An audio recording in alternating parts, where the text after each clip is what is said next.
Assalamualaikum. Okay, kembali lagi kita di dalam MRBZ Serang. Dan hari ini aku nak ceritakan satu lagi kisah. Di mana kisah ni aku pernah terbaca di dalam satu TikTok ke, aku tak ingat, aku dah lupa. Kisah ni best juga kita dengar sebenarnya. Kan? Di mana kisah bunian. Seorang budak dia bersama dengan bunian lah, lebih kurang macam tu. Dan hari ini aku akan ceritakan. Let's go.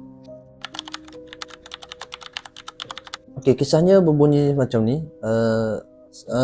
Budak ni dia di dalam kalau umur 7 tahun macam tu. Dia ni, budak ni dia selalu pergi ke sebuah kampung ni. Sebuah kampung ni, kalau korang boleh bayangkan, dia macam nak pergi dia tu macam pedalaman. Kena lalu lopak air dulu apa semua kan. Jadi dia selalu pergi ke rumah pakcik tu. Pakcik ni dia dah tak ada anak, anak dia semua dah tak ada. Dia duduk seorang-seorang saja. Tapi pakcik ni selalu baik dengan dia lah, selalu bagi dia makan, buat baik dengan dia apa semua. Dan budak ni, aku terlupa tadi, nama dia adalah J. Nama J. J ni dia selalu pergi ke rumah pakcik ni lah. Pakcik ni selalu bagi dia makan apa semua kan, buat baik dengan dia, bagi duit kan. Biasalah budak-budak beli gula-gula macam tu lah. Nak jadikan satu cerita, J ni dia nak pergi ke rumah pakcik tu dalam pukul 5 lebih kurang macam tu.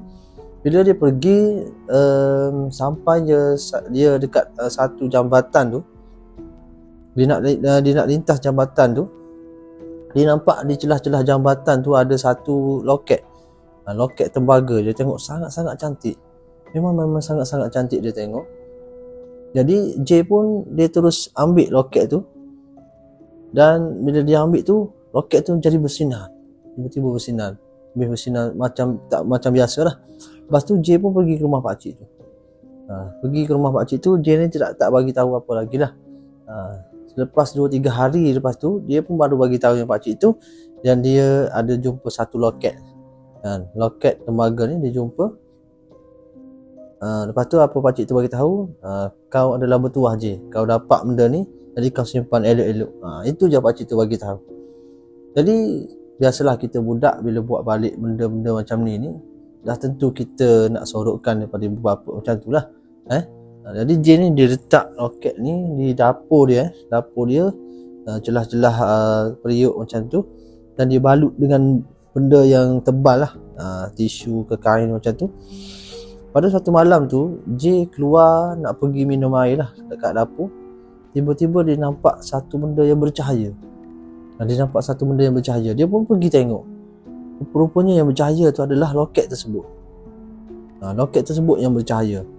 Lepas tu J pun, dia pun tengok benda tu, dia pun terus buka. Bila dia buka, cahaya tu hilang.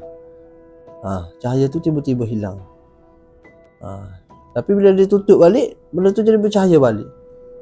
Jadi setelah J dia dapatkan loket tersebut, J pun jadi kacau bilau kan, selalu mendapat mimpi yang buruk-buruk.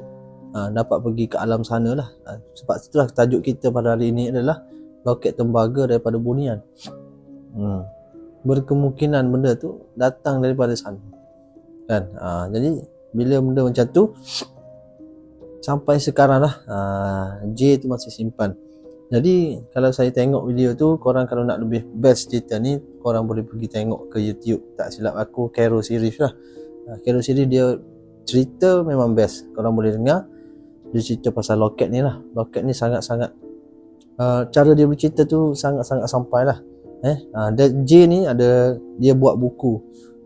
Buku dia korang boleh beli, type je mana-mana dekat Google ke mana ke, mesti ada buku dia ni.